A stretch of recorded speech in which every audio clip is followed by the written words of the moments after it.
Hellblade could be one of the greatest games that I have ever played. There are other ones, such as, Red Dead 2, Witcher 3, many of the Halo games, as well as Mass Effect, and, well, many others. But they may just not be as good as Hellblade, at least in some aspects. One thing I'd like to talk about is how, despite certain other titles, Hellblade isn't really influenced by leftism or Christianity, at least not that I noticed, fortunately. And before all of you triggered leftists come at me in the comments, either listen to what I have to say or click off the video, because honestly, I don't have time for you, nor do I care to make time. Because when you're making a game featuring a historical perspective, you really have to take these things into consideration. People simply didn't think the way we think today. In fact, they had completely different mindsets from what we do have today, especially when you're looking at ancient European pagans. They have some of the most foreign philosophical concepts to us today. So quite frankly, you can't really place your modern moral or foreign religious concepts on a game like this, because it just doesn't work. If you want to make a good story and a good game, you really just have to stay authentic. But Hellblade takes on the authentic European pagan worldview and shows you exactly what it would have been like from that perspective. And historically, we do know that pagans believed much more in strength, intelligence, and self-reliance. It was, above all, it was a religion of strength, the strongest rule. And they were very one with nature. But Hellblade owns this fact, essentially, because throughout the story, despite being faced with impossible odds, literally venturing through hell itself, Senua persists. Because that is what you do as a pagan. No matter how hard things get, you keep going. You rely on yourself and on your own strength. Because if you don't, then you will have lost. And for a pagan, that was the greatest of shames. As the Spartans said, come back with your shield or on it. Victory or death. And less philosophically speaking, as a pagan myself, it is such a breath of fresh air to just see a game like this take itself so seriously and contain such accurate depictions of ancient Norse paganism and what it would have been like in that era. Because we experience a very deep dive into the mind of Senua. We see her worst possible fears. We see who she is, right? And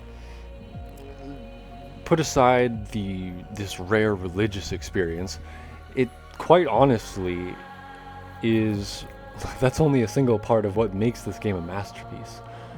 Not only is the voice acting supreme, the main character, Senua herself, stellar, but the game itself is actually quite innovative in ways I could not have imagined. And to tell the truth, everyone, I didn't think it was possible, given the modern state of the gaming industry, to really make a game this good. And to elaborate on one of the many ways that this game has innovated the industry is, funnily enough, through the use of schizophrenia. And if you've played the game, you will know exactly what I'm talking about. But if you haven't played the game, voices can be heard in both or sometimes only one side of your headphones nearly every waking moment that you're playing this game. They'll not only provide interesting dialogue, mostly in a passive sense, but they'll also warn you in combat when you're about to be struck from behind, or inform you in the heat of battle when you need to use your special focus ability. And it's not just the voices, but the smooth transitions between worlds or dimensions through which you travel throughout the story of the game, or simply the flow of the cutscenes. How it all just sort of works. Exactly how any good story should. Now, following up the voices is, honestly, in my opinion, most interestingly, the lack of any heads-up display. Just completely. There's no health bar, no mini-map, no inventory, nothing.